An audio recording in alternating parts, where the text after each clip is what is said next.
नमस्ते, मैं चंद्रशेखर आप सभी को मैं अपने चैनल डिलीजेंट एकेडमी में स्वागत करता हूं। हम लोग यूपी पुलिस कांस्टेबल के लिए एक सीरीज़ स्टार्ट किए थे जिसमें हम लोग प्रत्येक दिन मैथ का 15 क्वेश्चन करते हैं। वो हमारा क्वेश्चन या तो प्रीवियस ईयर रहता है या प्रीवियस ईयर के ऊपर आधारित रहता है। चलिए आज उस सीरीज में आगे की तरफ चलते हैं।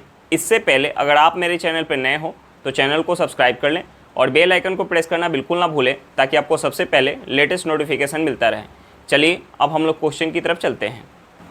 देखिए हमारा क्वेश्चन क्या दिया हुआ है। हमारा क्वेश्चन दिया 40% मतदाताओं ने ए को मत देने का निर्णय किया, शेष ने बी को, पर अंतिम दिन सिर्फ 20% लोगों ने ए को मत दिया और 40% लोगों ने बी को मत दिया। यदि ए 20% मतों से हार गया तो कुल मतदाताओं की संख्या ज्ञात करें। हमें क्या निकालना है? कुल मतदाताओं की संख्या निकालना है। देखिए हमने मान लिया कि कुल मतदाताओं की संख्या 100 है। हमने क्या मान लिया कि कुल मतदाताओं की संख्या 100 है। अब देखिए 100 में से 40% लोग ए को देने के लिए बोले। ए को 40% लोगों ने मत देने के लिए बोला। बी को कितना दे रहे हैं? शेष बी को दे रहे हैं। यानी अगर 100% में से ए को 40% मिल गया यानी शेष बी को मिलेगा। बी को कितना मिलेगा? 40%। यानी अगर 100 का हम 40% निकालें तो कितना निकल के आएगा? हमारा 40 निकल के आएगा। और 100 का 60% कितना निकल के आएगा? 60 निकल के आएगा। अब देखिए ए को 40 लोगों ने मत देने के लिए बोला था और बी को 60 लोगों ने, लेकिन अंतिम दिन ए को सिर्फ 20% लोग मत दे रहे हैं। यानी हम इस 40 का 20% निकालेंगे। 40 का 20% कितना हो जाएगा? 40 का 20% हो जाएगा 8। और बी को कितना लोग दे रहे हैं? 40%। यानी हम इस 60 का 40% निकालेंगे। 60 का 40% कितना हो जाएगा? ये हो जाएगा 24। अब देखिए हमें क्या दिया है कि ए जो है 20 मत से हार गया। देखिए ए जो है यहाँ कितना मत से हार रहा है? ए जो है यहाँ 16 मत से हार रहा है। ए जो है यहाँ 16 मत से हार रहा है। अब देखिए इस 16 यूनिट का वैल्यू क्या है? 16 यूनिट का जो वैल्यू है वो हमें क्वेश्चन में क्या दिया हुआ है? हमें क्वेश्चन में दिया है कि ए जो है 20 मत से हार रहा है। ए जो है 20 मत से हार रहा है और यहाँ जो है 16 यूनिट से हार रहा है। यानी 16 यूनिट का वैल्यू हमें क्वेश्चन में क्या दिया है? 20 दिया हुआ है। तो हम यहाँ से 100 यूनिट का वैल्यू निकाल सकते हैं। हमने टोटल मतदाता क्या मान के रखा है? 100 यूनिट। यानी यहाँ से हमारा 100 यूनिट निकल के आ जाएगा। हमारा यहाँ से 100 यूनिट निकल के आ जाएगा। 100 यूनिट क्या हो जाएगा? 20/16 गुने 100। हम इसे 4 से काटेंगे। ये 4 से कितने बार में जाएगा? 25 बार में। ये 4 से 4 बार में। ये 4 से कितने बार में जाएगा? 5 बार में। यानी यहाँ से हमारा क्या निकल के आ गया? 125। यानी कुल मतदाताओं की संख्या कितनी है? 125 है। चलिए क्वेश्चन समझ में आ गया होगा। नेक्स्ट क्वेश्चन पे चलते हैं। देखिए हमारा क्वेश्चन क्या दिया हुआ है। हमारा क्वेश्चन दिया टीना ने 30,000 रुपया मूल्य का मोबाइल खरीदा है। अगर वह 20% नुकसान पे उसे तन्या को बेचती है तो तन्या के लिए उसका लागत मूल्य क्या होगी? हमें क्या निकालना? तन्या का लागत मूल्य निकालना है। देखिए कितना नुकसान पे बेच रही है? 20% पे। तो हम सबसे पहले इस 20% को फ्रैक्शन में चेंज करते हैं। 20% को फ्रैक्शन में चेंज करेंगे। ये कितना हो जाएगा? 1/5। यानी टीना अगर 5 रुपये में खरीदी होगी तो 5 पे 1 का नुकसान, यानी कितना में बेच रही होगी? 4 में बेच रही होगी। यानी टीना का जो है लागत मूल्य कितना था? 5 रुपया और विक्रय मूल्य कितना हो गया? 4 रुपया। और तान्या के लिए लागत मूल्य कितना हो गया? 4 रुपया हो गया। लेकिन हमें क्वेश्चन में क्या दिया कि टीना कितना में खरीद रही है? यानी टीना जो खरीद रही है 30,000 में। यानी इस 5 यूनिट का जो वैल्यू हमें क्वेश्चन में दिया हुआ है 30,000 रुपया दिया हुआ है। 5 यूनिट का वैल्यू हमें क्वेश्चन में 30,000 रुपया दिया हुआ है। तो हम यहाँ से 4 यूनिट का वैल्यू निकाल सकते हैं। हम 5 में कितना से गुना करेंगे तो हमारा 30,000 निकल के आएगा? 6,000 से। यानी हम 4 में भी 6,000 से गुना करेंगे तो हमारा कितना हो जाएगा? 24,000 रुपया। हमें क्या निकालना था? हमें निकालना था तन्या के लिए उसका लागत मूल्य। यानी तन्या का लागत मूल्य कितना हो गया? 24,000 रुपया। चलिए क्वेश्चन समझ में आ गया होगा। नेक्स्ट क्वेश्चन पे चलते हैं। देखिए हमारा क्वेश्चन क्या दिया हुआ है। हमारा क्वेश्चन दिया 1400 रुपये की धनराशि 3 वर्ष में 1727 रुपये साधारण ब्याज पे हो जाती है। यदि ब्याज की दर 4% वार्षिक बढ़ा दी जाए तो यह राशि 6 वर्ष में कितना हो जाएगी? देखिए हमें क्वेश्चन में रेट नहीं दिया हुआ है। हमें इतना दिया हुआ है कि 1400 रुपये की राशि जो है 1400 रुपये की राशि 3 वर्ष में कितना हो जा रही है? 3 वर्ष में 1727 रुपये हो जा रही है। 1727 रुपये हो जा रही है। हमें यहाँ रेट नहीं पता है। हमने मान लिया रेट क्या है? R% है। अब देखिए एसआई में क्या होता है, साधारण ब्याज में क्या होता है कि प्रत्येक साल ब्याज क्या मिलता है? हमें बराबर मिलता है। अब देखिए यहाँ टोटल एसआई कितना मिल गया 3 साल में? हम इस 1727 में से 1400 माइनस करेंगे। ये हमारा कितना हो जाएगा? 327। यानी यहाँ एसआई जो मिल गया कितना मिल गया, 327 रुपये मिल गया, 327 रुपया। अब देखिए अगर हम ये निकाल लें कि अगर रेट परसेंट वही होता तो 6 साल में वह धन कितना हो जाती। तो देखिए 1400 रुपये की राशि 6 वर्ष में 8% के दर से कितना हो जाएगी। यहाँ जो है 3 वर्ष में एसआई कितना मिल रहा है, 327 रुपया, तो 6 वर्ष में एसआई कितना मिल जाएगा, 6 वर्ष में एसआई इसका डबल मिल जाएगा। 3 वर्ष में अगर 327 मिल रहा है तो 6 वर्ष में कितना मिल जाएगा, 654 रुपया, 654 रुपया। अब देखिए अगर हम इस प्रिंसिपल में 654 रुपया ऐड कर दें तो हमारा अमाउंट कितना हो जाएगा, हमारा अमाउंट जो हो जाएगा 2054 रुपया। देखिए अगर रेट परसेंट वही होता तो 6 वर्ष बाद वो राशि कितना हो जाती, 2054 रुपया हो जाती। लेकिन हमें क्वेश्चन में क्या दिया है कि प्रत्येक साल रेट जो है 4% से बढ़ा दिया जा रहा है। यानी अब जो 1400 रुपये राशि है, 1400 रुपये की जो राशि है, पहले जो है 8% पे ब्याज दर पे दिया गया था, अब जो है ब्याज दर क्या हो गया, 8% प्लस का 4%। तो देखिए ये 6 वर्ष में ये राशि कितना हो जाएगी, 6 वर्ष में ये राशि कितना हो जाएगी, यानी अगर 8% पे ही दिया गया होता तो ये राशि कितना हो जाती, 2054 रुपया हो जाती, 2054 रुपया हो जाती। लेकिन अब जो है 4% प्रत्येक साल एक्स्ट्रा लिया जा रहा है, यानी 6 साल में कितना मिल जाएगा, 24% एक्स्ट्रा मिल जाएगा। तो हम क्या करेंगे, यहाँ से 1400 रुपये का 24% निकालेंगे, 1400 का 24% निकालेंगे, 2 जीरो से हमारा 2 जीरो कट जाएगा।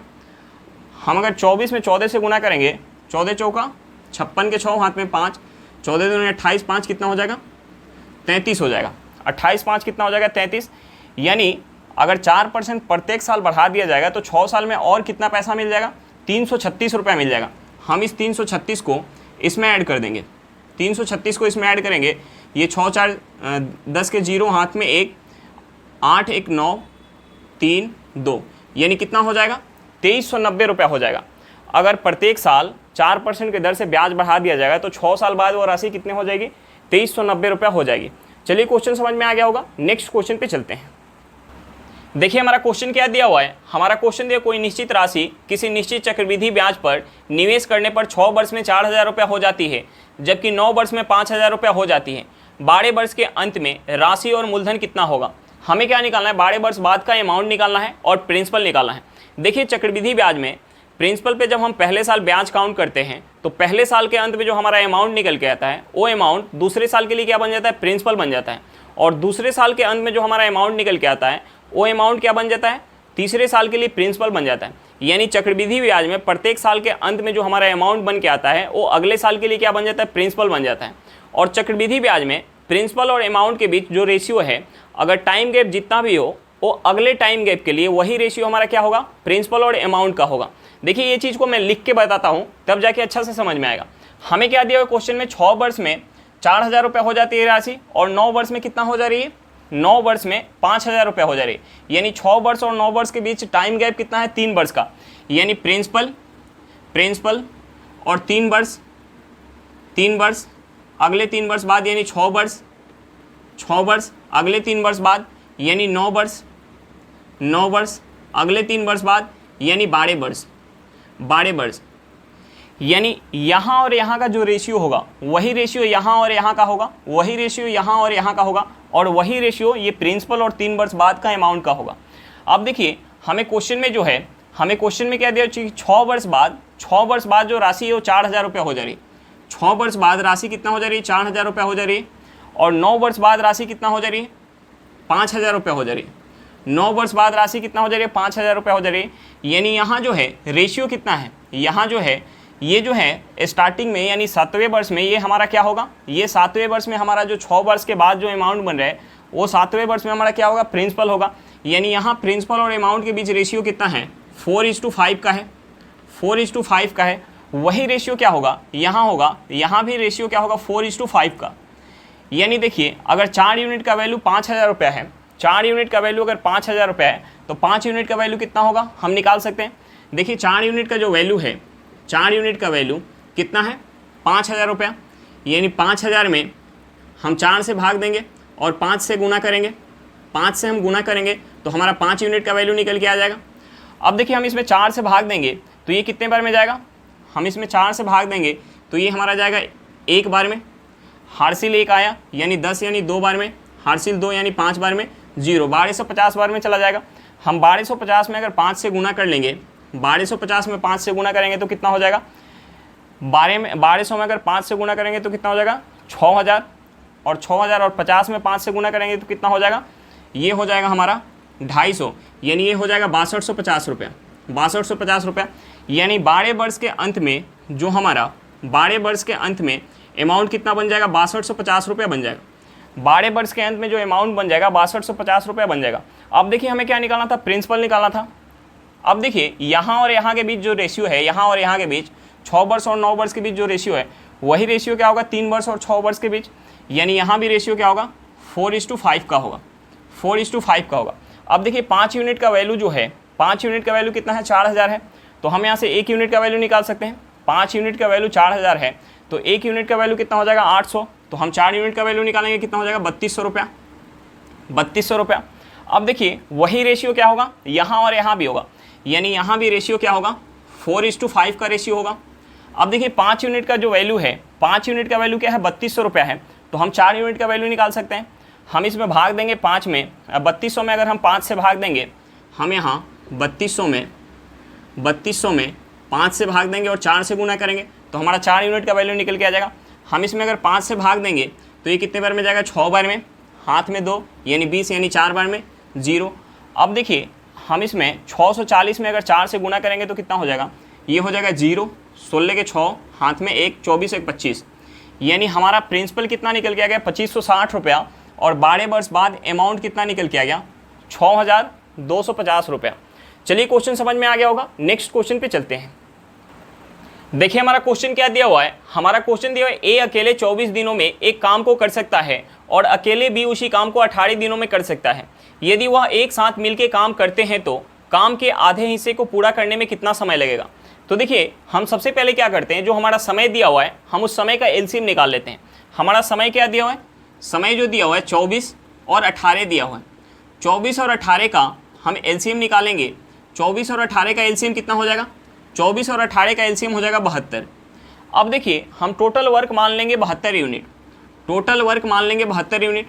देखिए जब 72 यूनिट काम ए कर रहा है, 72 यूनिट काम जब ए कर रहा है तो कितना समय ले रहा है 24 दिन का, और जब 72 यूनिट काम बी कर रहा है तो कितना समय ले रहा है 18 दिन का। देखिए ए जो है 24 दिन में अगर 72 यूनिट काम कर रहा है तो एक दिन में कितना कर रहा होगा 3 यूनिट। बी जो है 18 दिन में अगर 72 यूनिट काम कर रहा है तो एक दिन में कितना कर रहा होगा 4 यूनिट। अब देखिए दोनों मिलके एक दिन में कितना काम करेंगे, दोनों मिलके यानी ए प्लस बी मिलके एक दिन में कितना काम करेंगे। ए जो है एक दिन में 3 यूनिट काम कर रहा है और बी एक दिन में 4 यूनिट काम कर रहा है, तो दोनों मिलके एक दिन में 7 यूनिट काम करेंगे।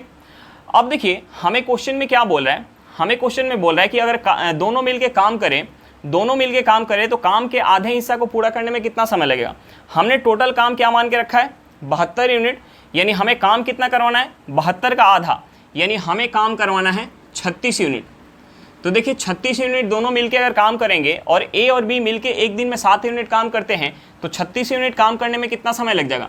हम इस 36 में 7 से भाग देंगे, यानी यहाँ से हमारा क्या निकल के आ जाएगा 7 × 35 1/7, यानी यहाँ से हमारा निकल के आ गया, यहाँ से हमारा निकल के क्या आ गया 5 सही 1/7 दिन, यानी दोनों मिलके काम के आधे हिस्से को पूरा करने में कितना समय लेंगे 5 सही 1/7 दिन समय लेंगे। चलिए क्वेश्चन समझ में आ गया होगा, नेक्स्ट क्वेश्चन पे चलते हैं।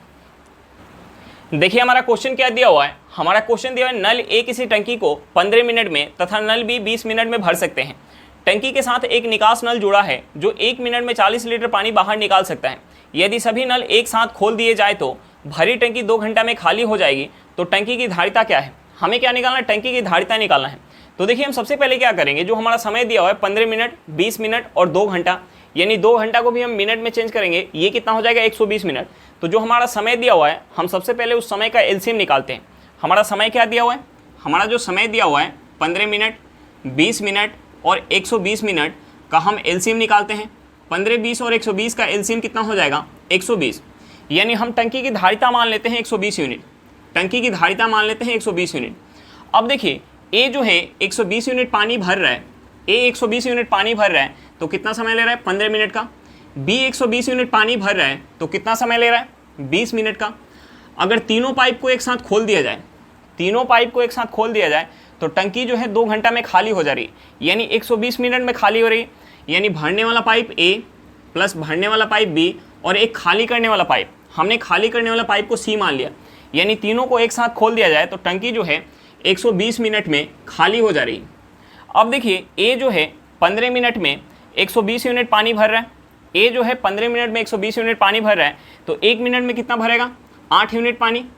बी जो है 20 मिनट में अगर 120 यूनिट पानी भर रहा है तो 1 मिनट में कितना भरेगा, 6 यूनिट पानी। अगर तीनों को एक साथ खोल दिया जाए तो 120 मिनट में 120 यूनिट पानी खाली हो रहा है, यानी 1 मिनट में कितना खाली हो रहा होगा, 1 यूनिट पानी खाली हो रहा होगा। अब देखिए ए जो है अकेले 1 मिनट में 8 यूनिट पानी भर रहा है, बी अकेले 1 मिनट में 6 यूनिट पानी भर रहा है और तीनों को एक साथ खोल दिया जाए तो 1 मिनट में 1 यूनिट पानी टंकी से खाली हो रहा है। इसका मतलब क्या हुआ कि ए और बी मिलके ही अगर 1 मिनट में 8 और प्लस का 6 यानी 14 यूनिट पानी भर रहे हैं तो सी कितना खाली कर रहा होगा कि टंकी से 1 यूनिट पानी खाली हो जा रहा है, यानी सी जो है 1 मिनट में 15 यूनिट पानी खाली कर रहा होगा। यानी यहाँ से हमारा सी का इफिशियंसी क्या निकल के आ गया, सी का जो इफिशियंसी निकल के आ गया माइनस का 15, सी का इफिशियंसी क्या निकल के आ गया, माइनस का 15। यानी सी जो है प्रत्येक मिनट 15 यूनिट पानी बाहर निकाल रहा है अगर टंकी की धारिता कितना है, 120 यूनिट है तो। लेकिन हमें क्वेश्चन में क्या दिया है कि निकालने वाला पाइप, यानी हमने मान के रखा है सी, यानी निकालने वाला पाइप जो है 1 मिनट में 40 यूनिट पानी बाहर निकाल रहा है और हमने जब टंकी की धारिता 120 यूनिट मान के रखा है तो निकालने वाला पाइप प्रत्येक मिनट 15 यूनिट पानी बाहर निकाल रहा है। यानी इस 15 यूनिट का जो वैल्यू है वो कितना है, 15 यूनिट का वैल्यू जो है 40 लीटर है। 15 यूनिट का वैल्यू क्या है, 40 लीटर है। तो हमें क्या निकालना है, टंकी की धारिता, यानी हमें 120 यूनिट का वैल्यू निकालना है। तो 120 यूनिट का वैल्यू क्या हो जाएगा, हम 15 में 8 से गुना करेंगे तो कितना हो जाएगा 120, यानी हम 40 में भी 8 से गुना करेंगे, ये कितना हो जाएगा 320 लीटर। टंकी की धारिता हमारा क्या निकल के आ गया, 320 लीटर। चलिए क्वेश्चन समझ में आ गया होगा, नेक्स्ट क्वेश्चन पे चलते हैं। देखिए हमारा क्वेश्चन क्या दिया हुआ है, हमारा क्वेश्चन दिया 8 व्यक्ति के समूह का औसत वजन 2.5 kg बढ़ जाता है जब 54 kg वजन के एक व्यक्ति की जगह एक नया व्यक्ति ले लेता है, नए व्यक्ति का वजन कितना होगा। देखिए पुराना जो व्यक्ति है उसका वजन कितना है, 54 kg है, तो जो नया व्यक्ति आएगा उसका वजन 54 kg तो होगा ही, प्लस का कितना होगा, ताकि प्रत्येक का वजन जो है 2.5 kg से बढ़ जाए। यानी लोग कितने थे, 8 लोग थे और अब भी जो है एक लोग बाहर चला जा रहा है और उसके स्थान पे दूसरा आ जा रहा है, यानी लोग का संख्या कितना है, यानी व्यक्ति का संख्या कितना है, 8 ही है। यानी 8 व्यक्ति हैं और प्रत्येक के औसत में अगर 2.5 kg का वृद्धि होगा तो योग में कितना का वृद्धि हो जाएगा, हम इस 2.5 में 8 से गुना करेंगे, यानी जो नया व्यक्ति होगा उसका वजन कितना हो जाएगा 54 kg, 54 kg प्लस का 8 गुने 2.5 kg। हम यहाँ से सॉल्व करेंगे, ये हो जाएगा 54 प्लस का, हम इसमें अगर 8 से गुना कर रहे हैं तो ये हमारा कितना हो जाएगा 20 हो जाएगा। यानी जो नया व्यक्ति है उसका वजन कितना निकल के आ गया 74 kg। जो नया व्यक्ति होगा उसका वजन कितना होगा 74 kg होगा। चलिए क्वेश्चन समझ में आ गया होगा, नेक्स्ट क्वेश्चन पे चलते हैं। देखिए हमारा क्वेश्चन क्या दिया हुआ है, हमारा क्वेश्चन दिया दो संख्याओं में 56 का अंतर हो और एक संख्या दूसरी संख्या का 2/9 हो तो दोनों संख्या ज्ञात करें। हमें क्या निकालना, दोनों संख्या निकालना है। देखिए हमने मान लिया एक संख्या a है और दूसरी संख्या क्या है, b है। हमने मान लिया एक संख्या a है और दूसरी संख्या b है। अब देखिए हमें क्वेश्चन में क्या दिया हुआ है कि एक संख्या जो है दूसरी संख्या का 2/9 है। हमने मान लिया कि a जो है b का, हमने मान लिया a जो है b का 2/9 है, यानी हम यहाँ से a और b का रेशियो निकाल सकते हैं, यानी a/b हमारा कितना हो जाएगा 2/9 हो जाएगा। अब देखिए हमने मान लिया कि a जो है 2 यूनिट है और b कितना है 9 यूनिट है, तो यहाँ डिफरेंस कितने का है, यहाँ डिफरेंस कितने का है 7 यूनिट का, यहाँ डिफरेंस कितने का है 7 यूनिट का। लेकिन हमें क्वेश्चन में क्या दिया है कि दोनों संख्याओं में अंतर कितना है 56 का, यानी इस 7 यूनिट का वैल्यू क्या है 56 है, तो 1 यूनिट का वैल्यू कितना हो जाएगा, 1 यूनिट का वैल्यू हो जाएगा 8। हमें क्या निकालना था, दोनों संख्या, यानी 2 यूनिट और 9 यूनिट का वैल्यू। 2 यूनिट किसके बराबर हो जाएगा 16 के बराबर और 9 यूनिट किसके बराबर हो जाएगा, हम 8 में 9 से गुना करेंगे, ये कितना हो जाएगा 72। यानी एक संख्या 16 होगी और दूसरी संख्या क्या होगी 72 होगी। चलिए क्वेश्चन समझ में आ गया होगा, नेक्स्ट क्वेश्चन पे चलते हैं। देखिए हमारा क्वेश्चन क्या दिया हुआ है, हमारा क्वेश्चन दिया है ए और बी एक साझेदारी में क्रमशः 35,000 रुपये तथा 50,000 रुपये की पूंजी निवेश करते हैं। ए सक्रिय साझेदार होने के नाते प्रति माह 500 रुपये प्राप्त करता है। वर्ष के अंत में हुए कुल लाभ को आपस में बराबर बांट लेते हैं, तो कुल लाभ क्या है, हमें क्या निकालना है, कुल लाभ निकालना है। देखिए हम लाभ का रेशियो कैसे निकालते हैं, पूंजी का रेशियो निकाल के और समय का रेशियो निकाल के हम गुना करते हैं तो हमारा लाभ का रेशियो निकल के आता है। अब देखिए दोनों का हमें पूंजी पता है और हमें समय क्या दिया कि वर्ष के अंत में हुए लाभ, यानी एक वर्ष का समय है, ए के लिए भी है और बी के लिए भी है, यानी दोनों का समय बराबर है। देखिए जब हमारा समय बराबर होता है तो लाभ का रेशियो क्या होता है, जिस रेशियो में हमारा पूंजी लगा रहता है उसी रेशियो में लाभ बढ़ता है। यानी यहाँ से हमारा लाभ का रेशियो क्या हो जाएगा, यहाँ से हमारा लाभ का जो रेशियो हो जाएगा, लाभ का रेशियो क्या हो जाएगा, A/B का। ए का पूंजी कितना है 35,000 रुपया, ए का पूंजी कितना है 35,000 रुपया, बी का पूंजी कितना है 50,000 रुपया, बी का पूंजी कितना है 50,000 रुपया। हम यहाँ से 3 जीरो से 3 जीरो काटेंगे, हम इस 35 और 50 को काटेंगे 5 से, ये 5 से 7 बार में जाएगा, ये 5 से 10 बार में जाएगा। यानी लाभ का रेशियो हमारा क्या होना चाहिए 7:10। यानी ए को टोटल लाभ में से अगर 7 यूनिट मिलना चाहिए तो बी को कितना मिलना चाहिए 10 यूनिट, यानी टोटल लाभ कितना हो गया 17 यूनिट। लेकिन हमें क्वेश्चन में दिया हुआ है कि ए जो है सक्रिय साझेदार है, जिसके नाते उसे प्रति माह 500 रुपया मिल रहा है और वर्ष के अंत में दोनों जो है लाभ को बराबर बांटते हैं, यानी दोनों बराबर बांटते हैं। यानी यहाँ टोटल जो लाभ है कितना है 17 यूनिट है। यानी अगर ए 7 यूनिट ले रहा है लाभ में से तो बी भी कितना ले रहा होगा 7 यूनिट। यानी जो 3 यूनिट एक्स्ट्रा है, जो 3 यूनिट एक्स्ट्रा है, ये 3 यूनिट किसे मिल रहा होगा, ए को जो है सक्रिय साझेदार होने के नाते एक साल में 3 यूनिट मिल रहा होगा। अब देखिए हमें क्वेश्चन में दिया है कि ए को जो है प्रति माह 500 रुपया मिल रहा है। तो देखिए एक माह में ए को जो है 500 रुपये मिल रहा है, ए को जो है एक माह में 500 रुपये मिल रहा है, तो 12 माह में कितना मिल जाएगा, हम इसमें 12 से गुना करेंगे तो ये कितना हो जाएगा 6,000 रुपया। यानी पूरे एक साल में सक्रिय साझेदार होने के नाते ए को कितना मिलना चाहिए 6,000 रुपया। यहाँ कितना मिल रहा है 3 यूनिट, यानी 3 यूनिट का जो वैल्यू है, 3 यूनिट का वैल्यू हमें कितना दिया हुआ है, 3 यूनिट का वैल्यू दिया हुआ है 6,000 रुपया, 6,000 रुपया। तो यहाँ से 1 यूनिट का वैल्यू क्या हो जाएगा, 1 यूनिट का वैल्यू हो जाएगा 2,000 रुपया। 1 यूनिट का वैल्यू कितना हो जाएगा 2,000 रुपया। हमें क्या निकालना था कुल लाभ, कुल लाभ कितना हुआ 7 यूनिट प्लस का 10 यूनिट यानी 17 यूनिट।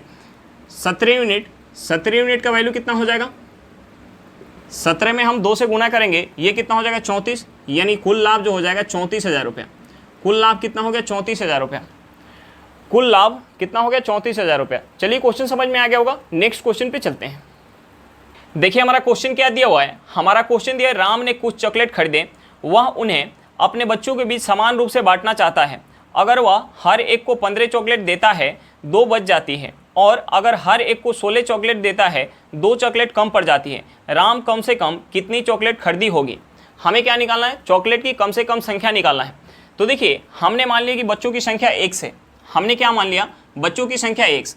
अगर बच्चों की संख्या 1 होगा, बच्चों की संख्या 1 होगा और एक बच्चे को अगर 15 चॉकलेट देंगे, एक बच्चे को 15 चॉकलेट देंगे तो 2 चॉकलेट हमारा क्या हो रहा है बच जा रहा है। और हमें दूसरा क्या दिया हुआ है कि बच्चों की संख्या अगर 1 से, अगर एक बच्चे को हम 16 दे रहे हैं, एक बच्चे को 16 दे रहे हैं तो 2 चॉकलेट जो है कम पड़ जा रहा है। अब देखिए हम यहाँ से क्या करेंगे, हम यहाँ से इस 15x को अगर उस साइड लेके जाएंगे तो हमारा क्या हो जाएगा माइनस का 15x हो जाएगा, यानी 16x माइनस का 15x इक्वल टू क्या हो जाएगा, इस माइनस के 2 को हम इस साइड लाएंगे तो हमारा प्लस में हो जाएगा, यानी ये हो जाएगा 2 प्लस का 2। यहाँ से हमारा निकल के आ गया x इक्वल टू 4, यानी बच्चों की संख्या हमारा क्या निकल के आ गया 4 निकल के आ गया। तो देखिए हम x का वैल्यू किसी एक में रख लेंगे तो हमारा क्या निकल के आ जाएगा, चॉकलेट की संख्या निकल के आ जाएगा कम से कम। तो हम यहाँ x का वैल्यू रख लेते हैं, यहाँ रखेंगे, यानी 4 गुने 15 गुने 2, यानी चॉकलेट की कम से कम संख्या क्या निकल के आ गया 62 निकल के आ गया। हमारा आंसर क्या निकल के आ गया 62 निकल के आ गया। चलिए क्वेश्चन समझ में आ गया होगा, नेक्स्ट क्वेश्चन पे चलते हैं। देखिए हमारा क्वेश्चन क्या दिया हुआ है, हमारा क्वेश्चन दिया 2 अंकों की एक संख्या को दोहरा के 4 अंकों की संख्या बनाई जाती है, जैसे 25 25 32 32। इस प्रकार की कोई भी संख्या हमेशा किससे विभाजित होगी। तो देखिए हम एग्जाम्पल के लिए 2 अंक की कोई भी संख्या ले लेते हैं 3 4, और उससे हम 4 अंक का संख्या बनाते हैं और उन सभी संख्या का हम फैक्टर करेंगे और सभी में देखेंगे क्या हमारा कॉमन आ रहा है। जो हमारा कॉमन आएगा वही वैसा संख्या होगा जो इस प्रकार की बनी संख्या को हमेशा विभाजित करेगा। तो देखिए हम यहाँ एग्जाम्पल जो हमारा दिया हुआ है हम इसी को ले लेते हैं, यानी 25 का हम सबसे पहले फैक्टर निकालते हैं। 25 का फैक्टर करेंगे, हम इसे 5 से काटेंगे, ये 5 बार में जाएगा 0 5 बार में, इसे फिर 5 से काटेंगे, ये जाएगा 1 बार में 0 1 बार में।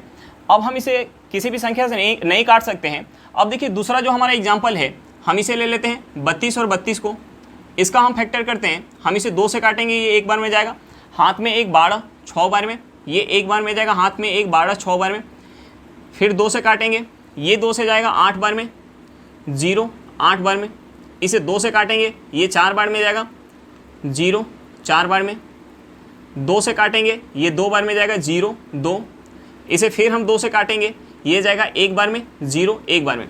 अब हम कोई और भी संख्या ले लेते हैं, हम यहाँ कोई और संख्या ले लेते हैं, हम यहाँ 20 और 20 ले लेते हैं, 20 ले लेते हैं, हम इसे काटते हैं 2 से, ये 2 से एक बार में जाएगा, 0 एक बार में, 0, हम इसे 2 से काटेंगे, ये 2 से कितने बार में जाएगा, 5 बार में, 5 बार में, 0 5 बार में, 0, उसके बाद फिर जाएगा 5 बार में, हम इसे 5 से काटेंगे, ये एक बार में, 0 एक बार में। यानी कोई भी ऐसा संख्या ले लेंगे तो सब में हमारा कॉमन क्या निकल के आएगा, सब में हमारा कॉमन निकल के आएगा 101, सब में कॉमन क्या निकल के आएगा 101। यानी इस प्रकार से कोई भी हमारा संख्या बनेगा उसे 101 जो है हमेशा पूरी तरीके से विभाजित करेगा। 101 हमारा क्या होता है, सबसे छोटी 3 अंक की अभाज्य संख्या होता है। हमारा आंसर क्या निकल के आएगा, 101 वह संख्या है जो इस प्रकार की बनी सभी संख्या को हमेशा विभाजित करेगा। चलिए क्वेश्चन समझ में आ गया होगा, नेक्स्ट क्वेश्चन पे चलते हैं। देखिए हमारा क्वेश्चन क्या दिया हुआ है, हमारा क्वेश्चन दिया हुआ है एक वर्ग जिसकी भुजाएं 2a है, चारों कोने को केंद्र मानकर a त्रिज्या के 4 वृत्त बनाए जाते हैं जिसमें वृत्त एक दूसरे से सटे हुए हैं, वर्ग और वृत्त से घिरे क्षेत्र का अंतर क्या होगा। हमें क्या निकालना है, हमें इस छायांकित क्षेत्र का क्षेत्रफल निकालना है। देखिए वृत्त जो है कितना डिग्री का एंगल बनाता है, 360 डिग्री का, और वर्ग के चारों कोने पे कितना डिग्री का एंगल बनता है, 90 डिग्री का एंगल बनता है। ये चारों जो वृत्त है इसका त्रिज्या हमें क्या दिया हुआ है, a दिया हुआ है, यानी चारों वृत्त क्या है, बराबर है, चारों वृत्त बराबर है। अब देखिए एक त्रिज्यखंड का एंगल कितना है, 90 डिग्री, दूसरे का भी कितना है 90 डिग्री, तीसरे का भी कितना है 90 डिग्री, और चौथे का भी कितना है 90 डिग्री। यानी इस चारों त्रिज्यखंड को अगर हम मिलाएंगे तो एक 360 डिग्री का हमारा क्या बन जाएगा, एक वृत्त बन जाएगा। जिस त्रिज्यखंड का हमें रेडियस क्या दिया हुआ है, a दिया हुआ है, यानी एक क्या बन जाएगा, हमारा एक वृत्त बन जाएगा a त्रिज्या का। यानी हम इस वर्ग के क्षेत्रफल में से a त्रिज्या का एक अगर हम वृत्त माइनस कर देंगे तो इस छायांकित क्षेत्र का हमारा क्षेत्रफल निकल के आ जाएगा। अब देखिए वर्ग का क्षेत्रफल क्या होता है, भुजा का स्क्वायर, यानी हम भुजा क्या है वर्ग का 2a का स्क्वायर करेंगे, माइनस वृत्त का क्षेत्रफल क्या होता है, पाई आर स्क्वायर, यानी पाई आर हमारा क्या है, वृत्त का a है, यानी a का स्क्वायर करेंगे। अब देखिए यहाँ से हमारा क्या हो जाएगा, ये हो जाएगा 4a स्क्वायर, हम पाई का वैल्यू पुट करेंगे 22/7 इंटू a स्क्वायर। अब देखिए हम यहाँ से a स्क्वायर कॉमन ले लेते हैं, a स्क्वायर कॉमन ले लेंगे तो हो जाएगा 4 माइनस 22/7। अब देखिए हम इसमें से माइनस करेंगे 4 में से अगर 22/7, यानी ये हमारा क्या हो जाएगा a स्क्वायर, 7 चौक 28, 28 में से 22 माइनस करेंगे कितना हो जाएगा 6, यानी 6/7। ये हमारा क्या निकल के आ गया, ये निकल के आ गया 6/7 a स्क्वायर। हमारा क्या निकल के आ गया आंसर, 6/7 a स्क्वायर। चलिए क्वेश्चन समझ में आ गया होगा, नेक्स्ट क्वेश्चन पे चलते हैं। हमारा क्वेश्चन दिया है दो ट्रेन जिनमें से एक स्थान A से B की ओर यात्रा कर रही है, दूसरी स्थान B से A की ओर यात्रा कर रही है, एक साथ चली है। दोनों के मिलने के बाद ट्रेन अपने गंतव्य पर क्रमशः 4 घंटे और 9 घंटे में पहुंचती है। उसकी गति का अनुपात ज्ञात करें। हमें क्या निकालना है, स्पीड का रेशियो निकालना है। तो देखिए हम यहाँ कंसेप्ट यूज कर सकते हैं h1/h2 इक्वल टू √T2/T1। अब देखिए हमारा कंसेप्ट कहाँ से निकल के आता है, मैं आपको कंसेप्ट निकाल के दिखाता हूँ। देखिए दो बिंदु है, बिंदु A और बिंदु B। देखिए बिंदु A से एक ट्रेन चल रही है S1 की स्पीड से और बिंदु B से एक ट्रेन चल रही है S2 की स्पीड से। दोनों एक ही साथ चलना स्टार्ट किए हैं।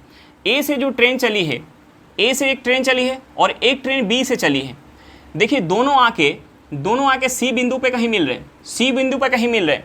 मिलने के बाद जो ट्रेन A से चली है वो B बिंदु पे पहुंच रही है T1 समय में, और जो ट्रेन B से चली है वो C बिंदु पर मिलने के बाद A पर पहुंच रही है T2 समय में। अब देखिए हमें समय पता है, यानी जो B से ट्रेन चली है वो C पे मिलने के बाद T2 समय में A पे पहुंच रही है, यानी C से A का दूरी हम निकाल सकते हैं। स्पीड हमें पता है और समय पता है, तो हम यहाँ दूरी निकालेंगे तो हमारा क्या हो जाएगा, S2 गुने T2 हो जाएगा। और देखिए जो ट्रेन A से चली है C बिंदु पर मिलने के बाद B पे पहुंच रहे T1 समय में और स्पीड कितना है, H1 है, यानी C से B का दूरी कितना हो जाएगा, S1 गुने T1। अब देखिए दोनों अगर एक ही साथ चलना स्टार्ट किए हैं तो मिलने का समय क्या होगा, बराबर होगा। अब देखिए हमारा अगर समय बराबर होता है, अगर हमारा टाइम सेम होता है, टाइम जो है, टाइम अगर सेम होता है तो एक हमारा कंसेप्ट होता है, हमारा कंसेप्ट होता है कि जो हमारा स्पीड का रेशियो होगा वही क्या होगा, डिस्टेंस का रेशियो होगा। अब देखिए दोनों का हमें स्पीड पता है, दोनों का स्पीड पता है, हम स्पीड का रेशियो लेंगे यानी S1 बटा S2। अब देखिए मिलने से पहले A से जो ट्रेन चली है वो कितना दूरी चल रही है, A से C के बीच का दूरी चल रही है, यानी A से C का बीच का दूरी कितना है, S2 गुने T2, यानी दूरी कितना हो गया, S2 गुने T2। और जो ट्रेन B से चली है मिलने से पहले कितना दूरी चल रही है, S1 गुने T1, S1 गुने T1। अब देखिए हम यहाँ से क्या करेंगे, इस S1 से हम इस साइड गुना कर लेंगे और T1 से हम यहाँ गुना कर लेंगे, S2 से हम यहाँ गुना कर लेंगे, यानी यहाँ से हमारा क्या हो जाएगा, यहाँ से हमारा हो जाएगा S1 का स्क्वायर बटा S2 का स्क्वायर इक्वल टू हमारा क्या हो जाएगा, T2 बटा T1। अब देखिए अगर हम यहाँ से ये स्क्वायर हटाएंगे तो उस साइड हमारा रूट लग जाएगा, यानी यहाँ से हमारा क्या हो जाएगा, S1 बटा S2 equal to root under T2 बटा T1। हमारा यहाँ से कंसेप्ट क्या निकल के आ गया, हमारा कंसेप्ट निकल के आ गया S1 बटा S2 equal to root under T2 बटा T1। अब देखिए इस कंसेप्ट में हम यहाँ यूज़ करेंगे, हमें समय क्या दिया हुआ है, यहाँ जो है T1 हमारा क्या है, यहाँ जो हमारा T1 है वो 4 घंटा है और T2 कितना है, 9 घंटा है।